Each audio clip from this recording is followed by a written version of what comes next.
Hello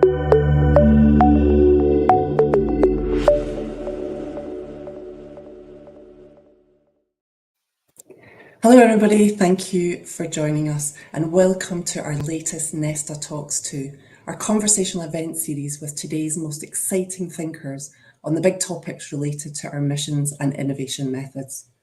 My name is Angela and I'm the head of Nesta Scotland. And at Nesta we design, test and scale solutions to some of society's biggest problems. Our three missions are to help people live a healthy life, create a sustainable future where the economy works for both people and the planet, and to give every child a fair start. Now, within our Fairer Start mission, specifically, our aim is that by 2030, the UK will have eliminated the development gap between children experiencing poverty and their peers at the point when they start school. Now, as you probably know, this is Challenge Poverty Week, and today's theme is adequate income. Scotland provides a unique opportunity to consider the role of family income in not just addressing child poverty, but in addressing the early years outcome gap. And that's something that we're very particularly interested here at Nesta in. But there's so much to learn from other countries too. Look at Australia, or take Australia. It's a high-income country with universal healthcare, education and social care provision. But even so, 1 in 6 children are living in poverty, and at least double this are missing out on essentials like food, stable housing and healthcare. Like Scotland, Australia is a signatory to the 2015 United Nations Sustainable Development Goals, which means it's committed to halving child poverty. And certainly since the change in federal government last year, there's been a number of equitable policies introduced, including a national wellbeing budget and increases in childcare and the minimum wage. So I think it's fair to say there's been a definite policy shift to recognising the importance of investing in early childhood and supporting parents, families and carers. And that's why I'm particularly delighted to be joined today from Australia by Professor Sharon Goldfeld and Dr. Anna Price. Professor Sharon Goldfeld is a paediatrician. Welcome to you both. Professor Sharon Goldfeld is a paediatrician and director of the Centre for Community Health at the Royal Children's Hospital, as well as being director of population health at the Murdoch Children's Research Institute in Melbourne. Dr. Anna Price is a senior postdoctoral researcher and the Child Health Equity Scholar at the Centre for Community Child Health in Melbourne. Good morning, good evening indeed to you both.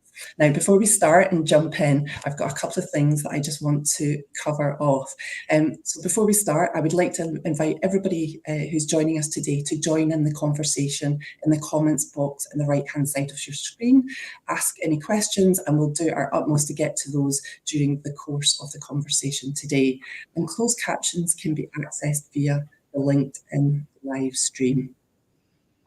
So we've got about 25 minutes, Sharon and Anna, for us to have a bit of a conversation, and then we'll open it up to the floor. So welcome. First question to you, Sharon, but hello to you both. Thanks so much, Angela. Hello to you back.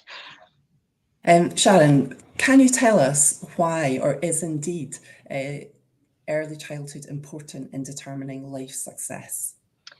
Thanks so much, and thanks so much for inviting us here from the other side of the earth. In Australia, we start every meeting with an acknowledgement of country. So what that means is we acknowledge the traditional owners of the land that we're standing on. Where I am, it's the Boonwurrung people of the Kulin Nation, and I pay my respects to elders past, present and emerging, and any First Nations people anywhere around the world who are joining us here today. I also acknowledge that the land that I'm on has and always will be Boonwurrung people land, and we stand at an interesting alternate precipice here in Australia where we're voting to change our constitution to both recognise our Aboriginal nation and also to recognise a voice to Parliament. And sadly, it's our own little Brexit, and perhaps that's another conversation for another time. But let me use that as a segue to talking about early childhood, and in particular the importance of a window of investment that I think is gaining a lot of traction around the world. And many of you online will already know this about the emerging evidence that really suggests that investing in early childhood and the early childhood years really are the kind of brain development foundations of the rest of children's lives. And we know that the environment that children grow up in those first few years actually do determine so much of their later health, development, well-being, and then later life outcomes. I was interested in your by the time they get to school kind of outcome. In Australia, we have a national child development measure called the Australian Early Development Census. So we measure the development of all children starting school every 3 years. It's quite extraordinary. I'm happy to talk about it a bit later if we have time. But what's, I guess, really confronting about those data is that right here, right now, in 2021, two things have happened. We've been collecting those data since 2009. We have not shifted equity in that time. So in other words, those children living in the low income versus high income areas of Australia, there are 3 times the difference of developmental vulnerability. And that's right now. That's not, oh, those other people. That's all children. 3 times the difference by the time they start school. So that's the big gap for us, and one that we haven't shifted in more than a decade. And so one has to stare that down, and perhaps we'll talk about that today. You know, the definition of insanity is to keep doing the same thing and expect a different outcome. And I think the conversation today is how do we stare down some of the things that we know are important? Because to be honest, if children are not kicking goals by the time they get to grade 3, they are on a different life trajectory to their peers. And by all estimates, it's almost impossible to change that trajectory by grade 3. So I think there's a real challenge for us. Thanks, Sharon. Anna, to bring you in, tell us your thoughts in terms of how do you see poverty impacting in that early childhood stage? Well, as Sharon said, poverty can affect all aspects of a child's life and their family's life. So from the child's brain development, the way their body grows, their health, well-being, their lifelong opportunities, and it can pass between generations too. The mechanisms are complex, but they can be broadly considered through 2 pathways. So the investment pathway, where household income, having more money, benefits children directly through better food, stable housing and healthcare. And then the other pathways around family stress, where if you have lower financial resources, it can affect children indirectly through poorer parental mental health. So more stress and less parenting capacity. And so these are the sorts of pathways that we've been trying to get to with the work we're doing in the early years. Thank you. I'm interested in the term that you're using, investment, as an investment approach. And I'm wondering, we're going to get into, in a short while, we'll get into some specifics around the things that you're doing and the projects that you're working on. But I wonder if you can tell us a bit more broadly about the type of approaches that you and indeed Australia are taking, and what does an investment approach actually mean to you? And I think it's really interesting on where we come in. And when obviously there's a lot of people working in the child poverty area, not just us, but we've been very interested in taking this investment approach, particularly with the government's appetite at the moment for the early years. So if you like, in looking just at poverty, one of the real challenges is where does that line go? You know, below poverty, above poverty. We all know that children move in and out, families move in and out of poverty. And that in fact, you know, the bottom, whatever it is, 30 to 40% is really where we need to be looking, not the bottom 5 to 6%. And so as soon as we go to child poverty, people's mindset go to a spend mindset and a welfare mindset. And what we've found is that kind of loses the communication both with the public and with policymakers. So we've sort of moved away from that, firstly, because I think it's probably targeting too fewer people, even though I'm sure we all agree that child poverty is an important issue that is not trying to move away from that. But it's also trying to say it's probably not enough if we're actually going to close the gap that we're both talking about, which is by the time kids hit school, we're not seeing inequities. That is not going to be sufficient if we just target small numbers of children.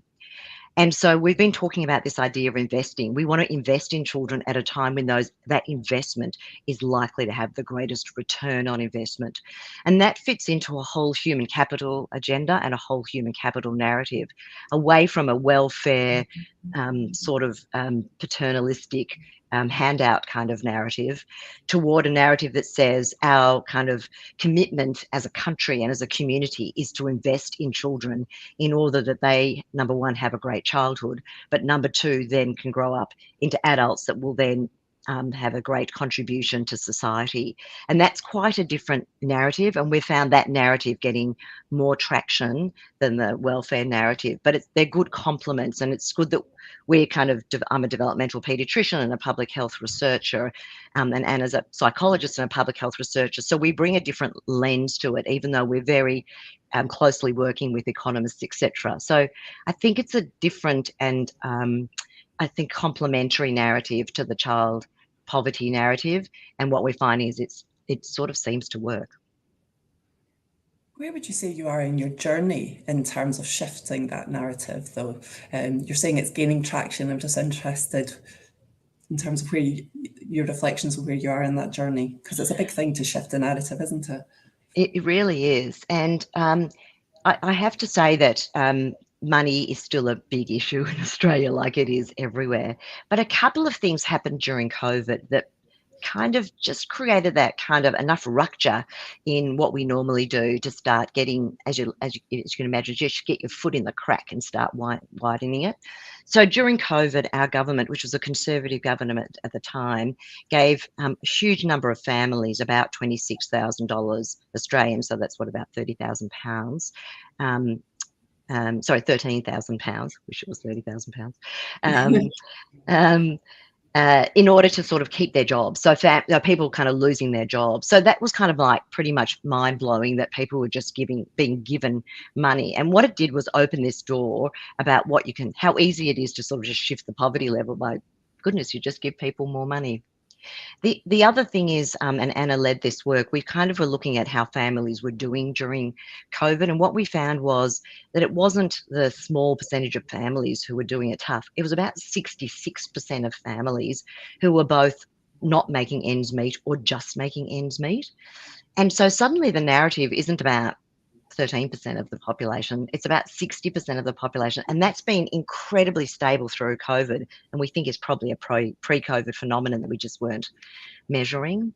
So it's opening up the door for us in this kind of policy agenda that we've got in Australia, which is around three things. One is an intergenerational report that basically said within the next 50 years, if we don't improve the health of the population, we're pretty much stuffed in terms of the healthcare budget. We're just going to be so sick that the healthcare budget will just fall over. And I imagine it's exactly the same in the UK. So that's the first kind of entrance. The second thing is our government has a measuring wellbeing agenda that aligns with the measuring wellbeing agenda in New Zealand. And so they're looking at, well, what are we going to do in that space that's actually going to make a difference to children? And the third is an early years strategy that our federal government's putting together, of which they have not taken poverty or giving people money off the table. So I think that's the sort of traction we get. Nobody's saying to us, here we go. The only final thing I'll say is that we're trying to pull together a randomised control trial of non-conditional cash transfer. We're not exactly sure how that's going to work. And we're getting quite a bit of interest both from philanthropy and from government more behind the scenes, because of course they have to help make it work, and philanthropy from in front of the scenes, so that we can actually say, does giving families more money, what sort of difference in reality, not modelling, not sort of guessing, what does it actually do to families in Australia? And to date, we don't know. Thanks, Sharon. Anna, just to bring you in there in terms of the evidence that we kind of need, or that there is, obviously picking up on Sharon's point about the RCT that you're interested in doing. I'm particularly interested in that role of family income within that. Yeah, we've been thinking about this a lot recently and trying to really understand the current state in Australia. And it's been, like Sharon's been saying, the level of need throughout COVID is much higher than is normally talked about in terms of poverty. You know, poverty is mentioned, is measured in terms of an income threshold, but that's not the lived experiences of families trying to make ends meet each week. And a colleague of mine at the Melbourne Institute, Anna Gamara-Rondinell, who's an economist, has been looking at 2 decades of household income data and looking at what happens to household income when you have your first baby. And it's this paradox that, you know, in the first 2000 days when money matters most for our brain development and our future trajectories. It's the time that your income drops substantially. It doesn't seem to recover for at least 5 years. And that burden's predominantly borne by women, and especially by sole parent families. So we're thinking about, well, what are the levers we have to get in that time and make a difference? And, you know, money has an opportunity to make a big difference. Great. Sharon, anything you want to add to that before we move on? I would like Anna to talk about some of the work she's been doing about giving people money in different ways. But before I do that, I will just say, this is kind of a breaking news, sort of breaking news. We've been doing some modelling using observational data to do causal modelling about what happens to children's development at 7 to 8 if you give families money. Like, we've just modelled a chunk of change, which turns out to be the 26,000 we just sort of modelled on the money that was given during COVID. If you give it to families in just a 0 to 1 period, if you give it to them in 0 to 1 and 1 to 2, what happens to the equity gap between the bottom 15% and the top 85%? That we're very interested in this equity gap rather than actually moving the actual mean. And what's really interesting and somewhat demoralising is it doesn't close the gap very much when you model it. But what we think is that we're not able to really model trickle-down effects. So we can just make families look like other families because we're using target trial analysis. But actually what we can't do is measure those trickle-down effects. How would those families actually have been different? What choices might they have made if they had been given money? And that's what for us is the really important bit about, number one, doing the randomised controlled trials, so we can actually see the actual effect of what happens when you give families money. And number two, just to be conscious that even giving people money is not a silver bullet. And if we actually want to make a difference to those differences at school entry, we need a whole stack of things to be thinking about, both continually over the 0 to 5 period and complementing it, targeting families and communities. And so whilst we see giving people money as a really important part of that investment stack, we don't see it as the only part of that investment stack. And in fact, we think if we have that silver bullet mentality, we'll probably fail. What else would you say is important in addition to cash then, as part of that stack? I'm so glad you asked. I might. Do you want to jump in, Sharon, on that? Do you want me to? Yeah. Go, oh, well, it depends. Yeah, go for it. Why not? This is a real chat, you see. We haven't rehearsed clearly. So we've been talking about this idea of creating a full stack, and I guess that stack can be as big or as small as you kind of like. But if you imagine over the kind of 0 to 8 period, continually from a service point of view, and we already spend a lot of money on services, right? So great quality antenatal care, early childhood education and care, first 3 years of school as that continuous platform, and then complementing it, all sorts of things that target the family. So the parenting programs, sustained nurse home visiting, right up to what sort of healthcare needs do they have for children with additional needs, right up to what are the built environments that children are living in, right up to giving people more money. So right up to the social determinants and including housing. And I think it's a good debate to have about what's in the core stack. You could argue there's 5 things or 10 things, and then start to think about how do you create that stack in a way that it's equitable. In other words, families are getting the right dose, the right quality, and there's a right amount. And we don't actually think that way because governments can't think that way. They think about their program. But communities can, and place-based effort can. And that's, I think, the sort of thing we're thinking about. How do we, number one, test giving people money independently? And number two, think about money as part of a stack. Because increasingly, we're just not convinced that any single intervention is going to close that gap. And we've published on this widely now. And unfortunately, every time we do it, we're waiting for the magic. And it just doesn't come. Great, thank you. Anna, anything you want to add to that before we dive in? Because I'm interested to get into some of the detail. We're starting to get into some of the detail of the things that you're specifically working on. But Anna, I wonder if you want to share a bit more about healthier, wealthier families, for example, and then we'll come back to the cash trial, I think, as well. Some interest in that in the comments coming in. Well, Healthier, Wealthier Families is one we borrowed from Scotland. So it's an adaptation of a model that has been originating in Glasgow and has been successfully running there for over a decade now. And this was over about 5 years ago now, where one of the areas we work in is how do we use our existing infrastructure and our existing services to better support the needs of families. So there's a lot out there, and how can we use it better?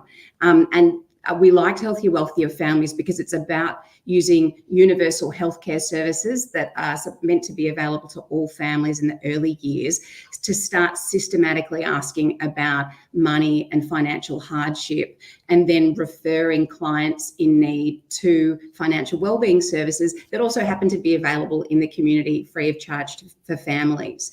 And so we were really excited by this model, and we worked to adapt it to the Australian context accidentally during the pandemic, but I think that made it a much stronger model, and we ended up with a really nice, feasible linkage pathway in an outer metropolitan area of Victoria, and it generated substantial benefits to families in terms of finances. So of an average of about £3,400 in today's money in government benefits that families were missing out on because they didn't know how to access it.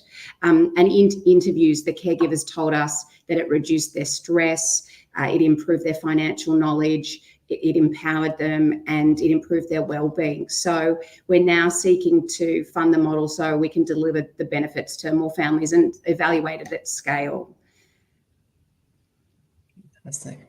Thank you. Sharon, as well as the cash transfer and thinking about that stack that you talked about, can you share some of the other projects and work that you've been doing?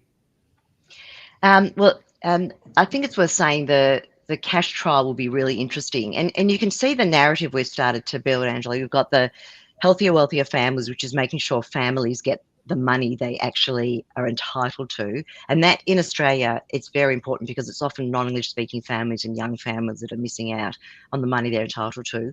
We want to kind of couple that with a trial of actually giving people more money. But we've been working on several things about how do you drive more equitable system change.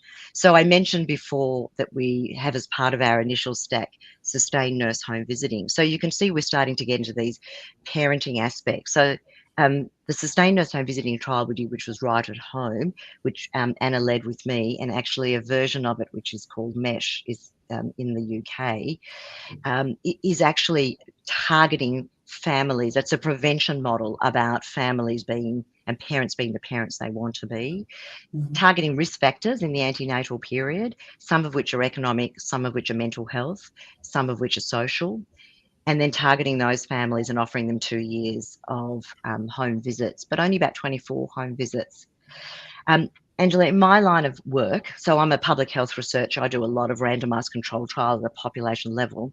And I've got to tell you, I've published and been part of a number of null trials, beautifully designed, beautifully implemented null trials, particularly in language. So we were pretty blown away when we were seeing the results of a population-wide intervention that was delivered to women at risk in 9 different areas across 2 different states. So you can imagine the practice changes and the practice variation in that. And even with all of that, at the age of 2, these children were better off in terms of self-regulation or regulatory sort of activities, the home learning environment, and the kind of parent connectivity with their child.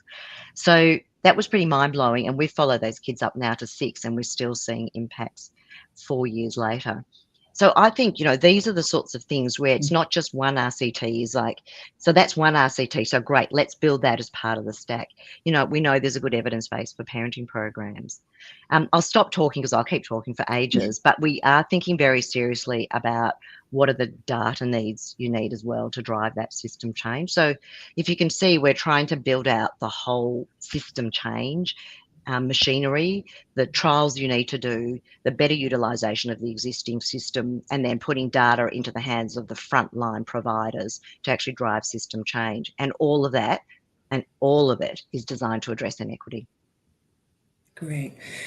We'd encourage everybody to keep dropping questions in. We're going to come to questions shortly, and thank you to those that have already posed some questions. I know there's some specific questions and interest in the cash trial, so we will come back to that. Two quick questions from me then before we move on to the kind of wider questions. In your view, what needs to happen in terms of, what are the key critical success factors, do you think? You've talked already about the fact that there isn't a single silver bullet, but I wonder if you've got any thoughts on the wider, what needs to be in place? Shall I jump in on this one? Yeah. So we've been talking about this a lot recently. I've been looking at we've been looking at the leadership from the European Childhood Guarantee, which is very appealing, which is looking to ensure that every child at risk of poverty has access to the most basic rights. So this would be about agreeing on a set of priorities across government that impact those drivers of poverty, like finance, housing, early childhood, education and care, health, those sorts of things. Like Sharon said, we need data systems that actually run in real time across these sectors that help us understand what the challenges are, whether our changes in policy and practice make any difference, and how we can improve. And a big one for me is that we need an appetite to learn from our mistakes. So for trial and error, for experimentation, and that desire to improve. But unless we face where things are going wrong and things are going well, we can't make those gains. How about you, Sharon? Yeah, I think you've sort of covered it all. I mean, I will say, and this is happening in Australia, I don't know if it's happening in the UK in the same way. This is probably the biggest policy window we've had open for children in more than a decade. I'm still trying to decide if that's a good thing or a bad thing, because I don't think there's been more submissions that we've done in such a short amount of time. Everybody's exploring everything, and we're just all running off our feet, but for all the right reasons. And I feel that political will, if you think about the things, Kingdon talks about these ideas of what you need to kind of drive an agenda, and you need kind of a policy window that's open. You need interventions that work, and you need data to kind of drive the whole system. And that's the mindset I'm sort of thinking about at the moment. We've got this policy window. As researchers, what I don't want to squander is thinking about what sort of legacy data and interventions do we want to put in place, particularly given that governments in both our countries already make multi-billion-dollar investments into systems that, at least in our country, have failed to address the equity gap. So how do we repurpose those systems, and how do we do that pretty quickly? Because we think we've probably got a 5-year window to make a difference. I can talk about this a bit later, but the kind of cachet at the moment is place-based. People are very interested in saying we can't boil the ocean. Can we at least try and do some things in some places where there is higher degrees of disadvantage and make a difference? And that's been very challenging work, and I'd love to hear what you guys are doing, because it's both challenging, interesting, and lacks a really good evidence base. Mm-hmm. And is what's one of the most challenging things often I find in place-based work is actually even just focusing on a place and deciding, even just coming to an agreement around where to focus geographically can often be a huge challenge, isn't it? Well, look what you've got in the UK, or the Lotto cities. So we do a fair bit of work talking to the Bradford group, which is Better Start Bradford. And, there's just enormous challenges, even though they had, quite a good pot of money, in just how do you do that in a way that hears the voice of community. So you've got to bring that to the table. So we would argue 3 things to make place work. One is you need to decide what are the core things you really want to deliver. What's in that stack? Because if you start having debates about all of that, it's kind of lost. And there would be absolutely no problem coming up with, no one's going to argue you shouldn't have antenatal care. Like, everyone gets that. Then the second thing is you need co-design for implementation. So what it looks like in Bradford versus Blackpool versus Glasgow is going to look different, because context matters. You shouldn't get crappy antenatal care because you live somewhere different, but you might get antenatal care delivered quite differently because the community needs it delivered in a different way. And the third is, and this is the bit that never gets funded and drives us completely batty, is data and systems to drive change. And that's both human systems and IT systems and data systems. And we don't fund at least in Australia, I shouldn't say about everywhere, but those things tend not to get funded in human systems. We fund them in business systems because who would, I would say if I was Coca-Cola, believe me, in my community, we'd be drinking Coca-Cola before we knew it. But we don't apply the same sort of energy and effort to change human systems. And so they're, to me, the kind of 3 pillars of what we could do in community that I think could accelerate where we go. Great, thank you. Okay, I'm going to open it up to some questions from the floor. We've had a question from Stephanie Woodrow, and it's a question, I think, for you, Sharon, about the cash transfer. Can you tell us a bit more about what that will look like, what you will measure, and how you're hoping to influence policy?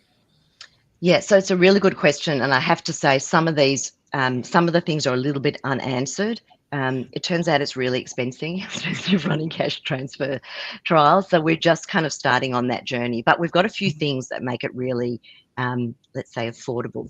So the first thing we're trying to work out how much we should be giving families. We're sort of settling at around about $750 to $1,000 a month, but that's up for debate. So you can imagine, so that's $12,000 a year for 2 years, Australian. That's a lot of money when you do it at scale, obviously. That's not going to actually close really the poverty gap per se, but we're going to see what that sort of does. The second is we need to sort out the outcomes, the short-term outcomes and the medium and long-term outcomes. Now, in a lot of these trials, what people are really interested in is, did the child development outcomes change? We don't want to wait that long because we've got a policy window now. We've got policymakers interested now. So we're going to look at those short-term parenting, employment outcomes. And the third is, amazingly, we have something called Gen V in Victoria. So we've been recruiting the entire state into one giant cohort. So we've got about, at this point in time, we've got about 50,000 babies and about 120,000 families, so mums and mothers and other partners. And we can now use that as an intervention platform to randomise and to follow up those families. So that's kind of where our thinking is at the moment. What's interesting to us in our conversations with policymakers, and I think this is a really good lesson for all of us actually, is they do not want to be front of the house on this. They do not want to be seen to be making promises they can't keep, and they are really interested to be back of the house. They want to be there, they want to be at the table, they want to know what's happening, but they don't want to make announcements about things. So we're relying on philanthropy to be front of house and policymakers to be back of house, not the least of which is if you give people money, they can lose entitlements, and we have to get around that. Great. I feel like we're going to have to come back to you in a year or two, or to find out how that is working. Well, I'm hoping Nesta will do a sister trial with us, and we'll get in the trenches together. Another question then from the floor, a question from Lena. How can we capture how money is spent? Do you want to answer that, Anna? Well, I think in Australia, we are lucky to have a few really fantastic ongoing cohort studies that seek to capture this. And we rely quite heavily on those data platforms to tell us what's going on for families. And so the study I mentioned before that has 2 decades of household income data, that's the sort of resource that we use. And I know there's been a lot of efforts over the last few years to work on linking the government-held data platforms as well across tax and healthcare use and those sorts of things, which various researchers and groups can access to sort of understand what's going on for families. I'll tell you another little trick we're thinking about, which is if we can work with a bank, we'll actually give the money through a card. And if we have it through a card, we'll be able to see what people spend their money on. So we're also thinking about some tricks that will help us kind of do that. Okay, questions are coming in thick and fast. I've got a question, hi to Sonia, from Sonia Scott. Do cash transfers reduce relative income inequalities in modelling? So we didn't look at income inequalities in the modelling that we looked at.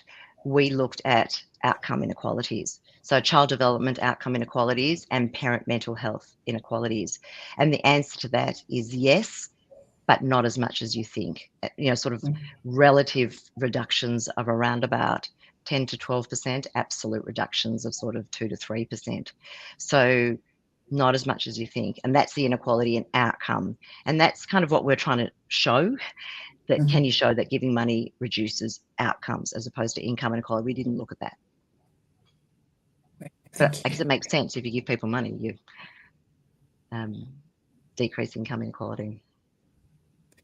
I'm going to go to a question from Patricia Lucas.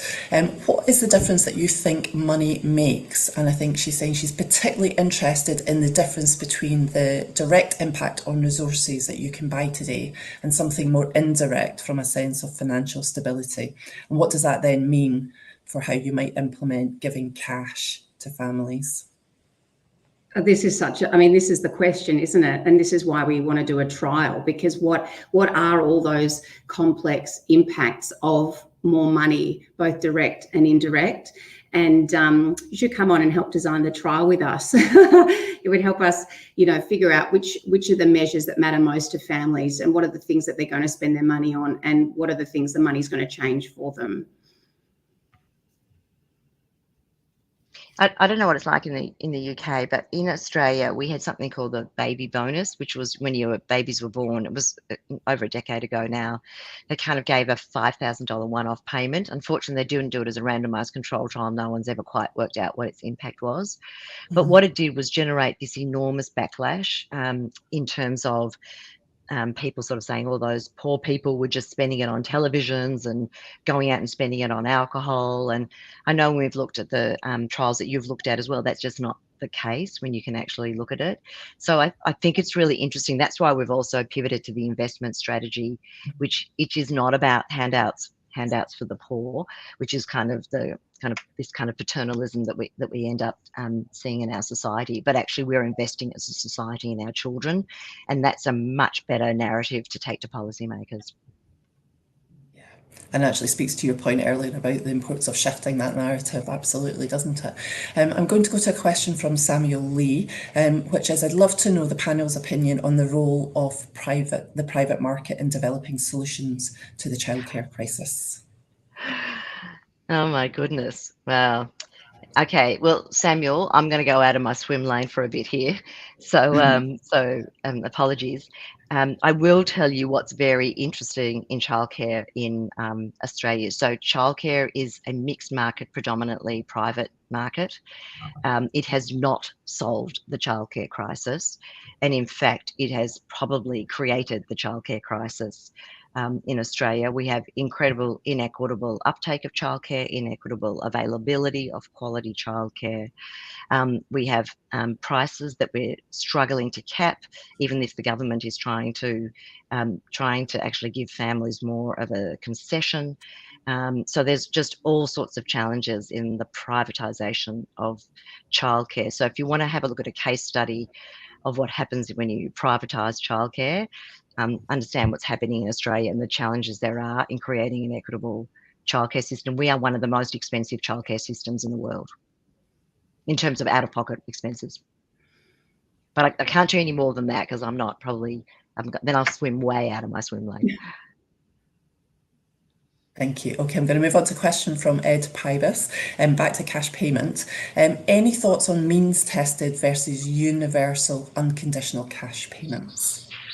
And I think he's particularly interested or asking that question because of the work that Scottish Government is doing and key partners around the minimum income guarantee. I might say a little bit, and then Anna, you'll probably have something to say as well. So you've probably worked this out. We're trying to walk a kind of fine narrative line to intersect with the current policy environment in Australia in the way that we're thinking about giving families more money. The whole idea of having a basic income, which is essentially what you're talking about there, is not easy to fly in Australia, and in fact gets a lot of pushback.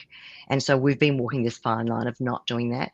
One of the things we really wanted to do was be able to give people money right up to about the bottom 70%. And we figured that's almost universal or universal enough.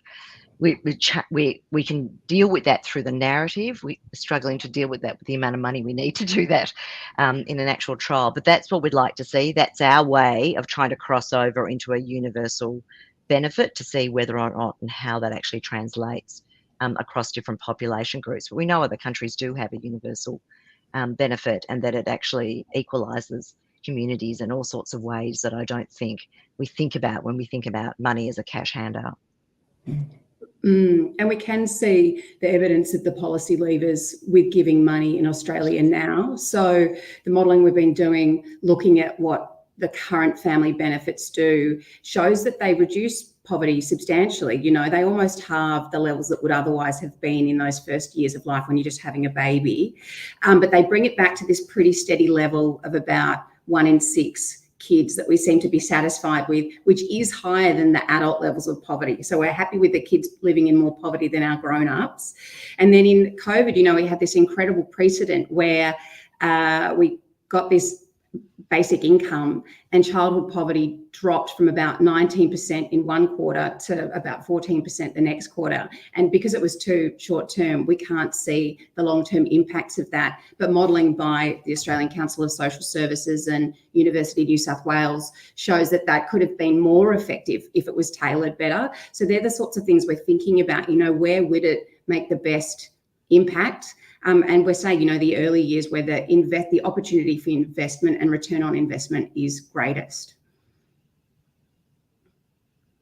We've got a question now from somebody who's joined us via LinkedIn.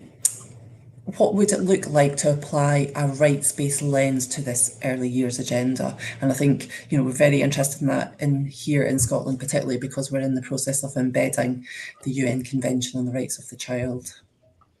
Man, you guys are way ahead of us on this. So Australia is has signed up to the Convention on the Rights of the Child, but it's just give you just a bit of a sense of the lay of the land in Australia. We do not use a rights-based lens for almost everything to do with children in Australia. It's really interesting for those of us who are trying to navigate that through Australia.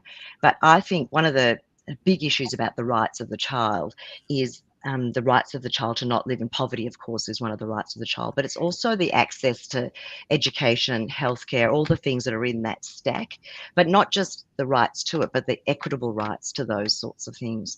And I think that is the embedding of a rights framework, is that really strong sense of what does it take to create an equitable system. You can create mediocre systems pretty easily, actually, and we tolerate high levels of mediocrity, at least in our country. But actually to create, from a rights point of view, to think about the right for education, the right to healthcare, the right to safety, the right to not live in poverty, that takes a whole different way of a government thinking and a different sort of commitment. And it comes back to my stack, because if you just pick a right, and you don't think of all the rights, I think we're just not going to close that equity gap. So how does that work across all of the rights? One good question would be, which would be a fair enough question, is there one right to bind them all? And I don't know the answer to that. I don't think any of us do. And I don't know if there is one, to be 100% honest. Okay, questions coming in thick and fast. I'm going to go to the question from Simran. She's under a lot of pressure. There's a couple of questions, again, back to cash transfer and your RCT. How did you go about deciding the amount for the cash transfer? So a really good question. I'd love to tell you there was a really hugely scientific approach that we took to it. But actually, so what we wanted was more money than was just a small amount. So, for example, there was just a small amount really given in the US trial that's going on, which is really targeting poverty. So we wanted a substantive enough amount that would count for a family, which is why we're sort of going somewhere between $750 and $1,000 a month. So it felt substantive.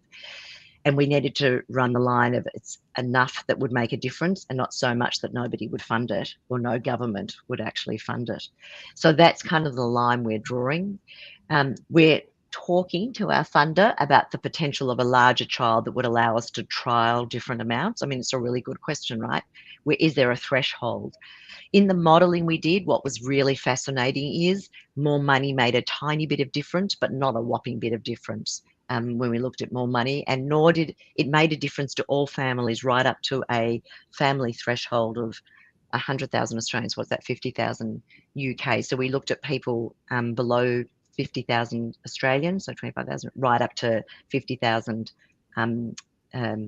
pounds, and it made a difference to everybody, which is really interesting. So it wasn't just the poor people it made a difference to. It actually made a difference to everybody. But the amount, sure, more made a bit of difference, but it didn't make a whopping difference. So that's how we've threaded that sort of needle in trying to answer that. We've used the modelling that we've looked at. I mean, that was 26,000. That we just thought that's just never, it couldn't fly unless we're doing a really targeted poverty intervention, and we're trying not to do that. And how does the cash transfer then interact with an existing welfare payment? And I think that's an interesting question that's come in from Ed. And this is the thing we want to work on with our policymakers, because it's a flat amount, so it doesn't matter how much you earn through entitlements, whatever.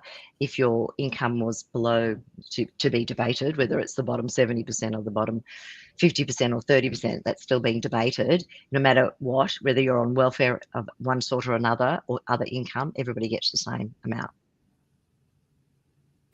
So that the question is not losing your welfare payment if we give you this. That is a really important question. And the response we've had to that is everything from, we can probably make that happen, to we need to change legislation, which is, you know, somewhat confronting as a researcher. Question from Sonia about how you consider power within that, and specifically around how you redistribute power for children and families. So it's power with rather than power to or power over. Oh, wow, that's such a hard question to answer. Do you want to have a go at that, Anna? Oh, gosh, it's a really good question. I think it's no. It's something I need to process. The ideas of, I was thinking about Sharon's comment before about us being further behind Scotland, and it really is, because when we were starting out with Healthier, Wealthier Families, and we were doing it because the notion of asking for more money for families 10 years ago was not a possibility. You know, it's changed since COVID, but it was not a possibility back then. So it was, how do you get money into families' pockets, and especially those who are missing out on what they're entitled to? And when we were looking at Scotland, you know, the thing that really stood out was that you had this national childhood poverty agenda, and we haven't had a poverty agenda for a couple of decades. And so you had that as a galvanizing outcome intention for the work that this umbrella of work, and it looked quite powerful from where we sat. You know, when we went out to the community and said, how about this? How about we start asking about money? It looked really powerful. And so I wonder if we're also behind Scotland. I mean, you can tell us in that idea of power sharing and how you go about doing that in these sorts of settings. I might follow up with one thing, because this really came up when we were doing our sustained nurse home visiting trial. So the conceptual framework behind that was a salutogenic framework. It wasn't about us riding in on our white horses to save all these families. It was actually about the sharing of power across the professional and the parent, and looking at what the parent actually wanted to work on that they felt was important for them. And one of the really important bits about that is it's about an agenda where the parent and what they want is right at the centre. And I think one of the questions always with these interventions where we're kind of riding on our white horse to save people is some of the questions we might want, like, do families actually want money? Is this something that they actually think is important? And so you get everything from, what do you mean you're doing an RCT where you're giving some people money and other people not? That's terrible. Right through to, what do you mean you're just giving people money without even asking them? And it is a trial, so they'll obviously be able to opt in, but they won't know whether or not they get the money until after it's been after they've been randomised. So I think all of those are really like legitimate and interesting approaches. And I think you'll know this in the place-based work. There's more and more thinking about how do we bring the voice of what people want to the table. How do we engage with families, because they know what they want and need? And then also, how do we build evidence at the same time, so when they do say they want X, Y, or Z, we know how to actually make X, Y, or Z work. And I think those tensions are exactly what we should be kind of facing into, not to stop doing trials, because we should do that, but also not to just pretend that that's what everybody wants as well. And we need to do both those things concurrently and at speed.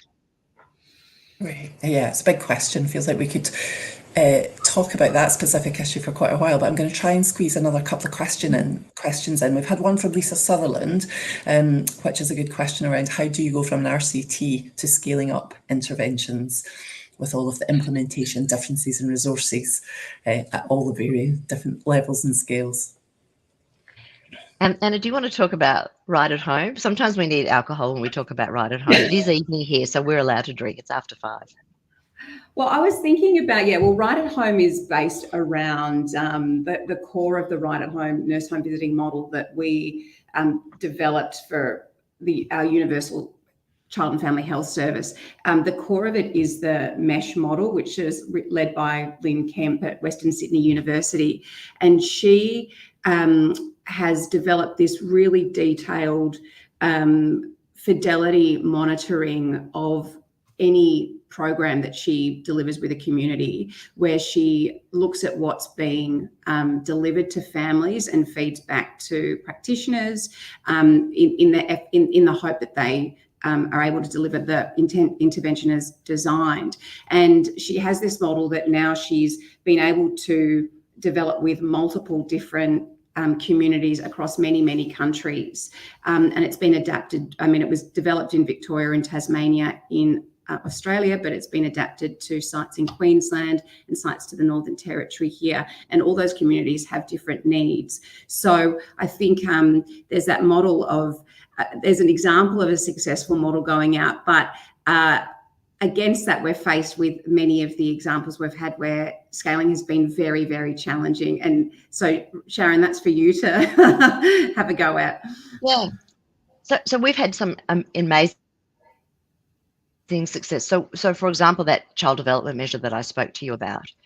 So we are the only country in the world actually that has this child development measure. It's based on the Canadian Early Development Instrument, where we actually have this kind of population level data on children's development on the EDI.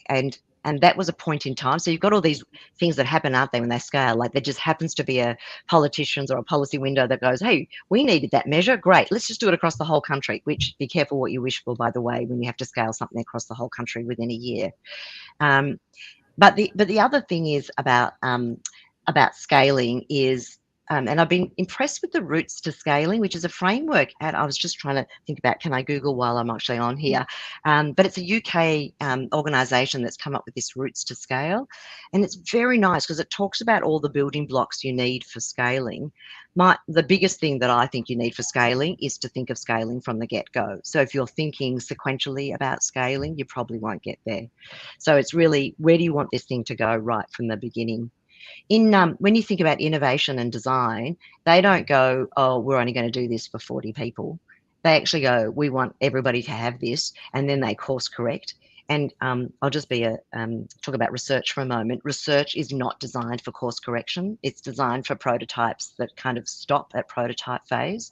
So if you think about the standard kind of trial, do a trial, get the money, do a trial, write it up. Oh my God, I got to bet on the treadmill to get some more money to do the next trial. And maybe Nesta kind of has the opportunity to work quite differently, but that sort of idea of innovating, prototyping, course correcting, and that's how you actually get to scale. I think trials of interventions that get to scale are often just good luck and sometimes good planning, but actually we don't actually plan very well for the research we do. But anyway, that's a much bigger whinge about research funding that's not fit for purpose, and the researchers online are probably going, yep, same here. I'm going to try and squeeze in 2 quick questions. We've had another question around your RCT and specifically relating to the control group that you were talking about. It's a question from Mariah. What is the control group receiving and how did you decide on this? So, and the caveat on all of this is we don't actually have the money in the bag for this RCT. So unless anyone online would like to give us some money. With the beauty about having Gen V, we're sort of still debating this, but we actually can have a passive control group. So because we actually have all these families that have consented to be part of Gen V, they also consent to have all their data linked, et cetera, et cetera. So the greatest likelihood, although we're still determining it, is that we will have a passive control group. We did have this other question, do we have an active control group, and we give them a smaller amount of money? So, you know, $20 a month or something. So you're actually giving that to them and connecting with them. We aren't sure yet which one we go to. It'll depend a bit on how easy or hard it is to actually do that and keep your control group on you know, with you. One of the things, in order for us to get all the final outcomes, we do have an app that we're following up with the families, but obviously not every family completes the app, but we will be paying families for their outcome data, and we're doing that more and more these days, is remunerating families for participating in trials. So it may be for the consent group, it will be for the consent group, we will still remunerate them for their data. Thank you. Anna, anything you want to add around social finance, or shall I go to the one last question? I'll squeeze in the last question then from Kirsty Whiteside. This is kind of back to the point you made earlier about shifting the narrative, I think. Early intervention is key. As professionals, we know this. However, historically, we access services when in crisis. So how do you think we do shift our mentality to moving further upstream? Do you want? I'm happy to have a go at this and hand over to Anna, and Anna should have the last say. So I think this is fundamental, and I thank you so much, Kirsty, for that question, because first of all, professionals are absolutely. My view is if we don't change what happens at the front line, it's pretty much game over for an equitable system. So that's the first thing I want to say. The second thing is it isn't just about the service delivery, although that's obviously a huge part of it. We've done a little bit of work. So we've been doing some work on hubs, this idea of co-locating and integrated different services, health, social care, we're doing education, we're doing different sorts of services together that meets the needs of that population. And when we talk to families about meeting their, what we call life challenges, a number of them actually don't sort of feel unworthy. They won't actually access the service themselves unless they're in some sort of crisis, because they feel like there's somebody more worthy than them. So there's a whole lot of layers to early intervention that isn't just about reorienting the system, which is obviously part of it.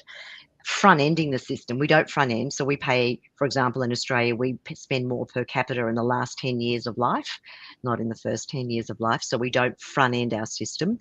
We kind of need to U-shape it, because I'm pretty sure when we all get old, we'd like people to spend money on us when we get there. But we need to kind of front-end the system, and that's the early intervention bit.